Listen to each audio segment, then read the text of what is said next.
ಅಧಿಕಾರಕ್ಕೋಸ್ಕರವಾಗಿ ಏನೆಲ್ಲ ಬಿಜೆಪಿಯವರು ಮಾಡ್ತಾರೆ ಅಂತಕ್ಕಂಥದ್ದನ್ನ ನಾನು ಹೇಳಲಿಕ್ಕೆ ಹೋಗಲ್ಲ, ನಿಮ್ಗೆಲ್ಲ ಗೊತ್ತಾಗಿದೆ ಅಂತಕ್ಕಂಥದ್ದು ನನ್ನ ಭಾವನೆ. ನರೇಂದ್ರ ಮೋದಿಯವರು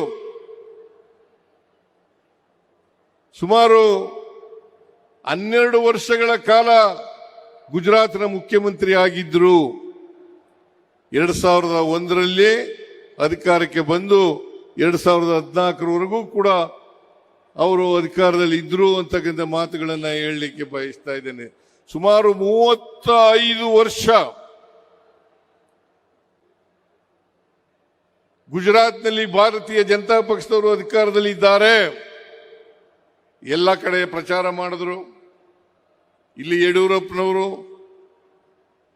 ಅಶೋಕ್ ಅವರು, ಬಸವರಾಜ ಬೊಮ್ಮಾಯಿ ಅವರು, ವಿಜೇಂದ್ರ ಅವರು ಗುಜರಾತ್ ಮಾದರಿ ಸರ್ಕಾರ ಅಂತೇಳಿ ಪ್ರಚಾರವನ್ನ ಮಾಡಿದ್ರು.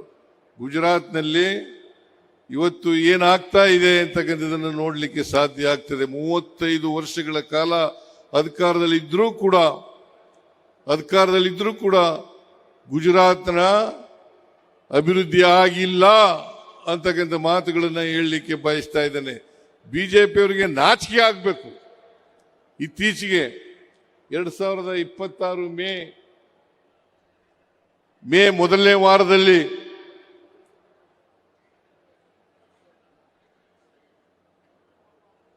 ಗುಜರಾತ್ನಲ್ಲಿ ಒಬ್ಬ ಕಾರ್ಮಿಕನ ಮಗಳು ಹೆಂಡತಿ, ಅವನು 2,000 ರೂಪಾಯಿ ಬಾಡಿಗೆನಲ್ಲಿದ್ದ. 2,000 ರೂಪಾಯಿ ಬಾಡಿಗೆನಲ್ಲಿದ್ದಂತ ವ್ಯಕ್ತಿ ಬಾಡಿಗೆ ಕೊಡಕ್ಕಾಗ್ಲಿಲ್ಲ.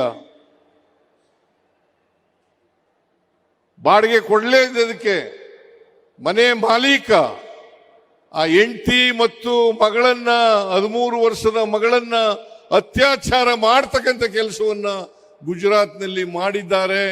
ಮೊರ್ಬಿ ಅಂತಕ್ಕಂಥ ಜಿಲ್ಲೆನಲ್ಲಿ ಅಂತಕ್ಕಂಥದನ್ನು ಮರೀಲಿಕ್ಕೆ ಸಾಧ್ಯ ಇಲ್ಲ. ಮೊರ್ಬಿ ಅಂತ ಗುಜರಾತ್ನಲ್ಲಿ ಒಂದು ಜಿಲ್ಲೆ ಇದೆ. ಆ ಮೊರ್ಬಿ ಅಂತಕ್ಕಂಥ ಜಿಲ್ಲೆನಲ್ಲಿ 13 ವರ್ಷದ ಬಾಲಕಿ, ಇನ್ನು ಎಳೆಯ ವಯಸ್ಸು, ಆ ಬಾಲಕಿ ಹೆಂಡತಿಗೆ ಅತ್ಯಾಚಾರ ಮಾಡದಂತ ಘಟನೆ ಗುಜರಾತ್ನಲ್ಲಿ ನಡೆದಿದೆ ಅಂತಕ್ಕಂಥ ಮಾತುಗಳನ್ನ ಹೇಳಲಿಕ್ಕೆ ಬಯಸ್ತಾ ಇದ್ದೇನೆ. ಅದರಿಂದ ಇವತ್ತು ಗುಜರಾತ್ ಮಾದರಿ ಅಲ್ಲ, ಕರ್ನಾಟಕ ಸರ್ಕಾರ ನಾವು ಏನು ಮಾಡ್ತಾ ಇದ್ದೀವಿ ಇದು ಮಾದರಿಯಾದಂತ ಸರ್ಕಾರ ಅಂತಕ್ಕಂಥ ಮಾತುಗಳನ್ನ ತಮಗೆ ತಿಳಿಸಲಿಕ್ಕೆ ಬಯಸ್ತಾ ಇದ್ದೇನೆ.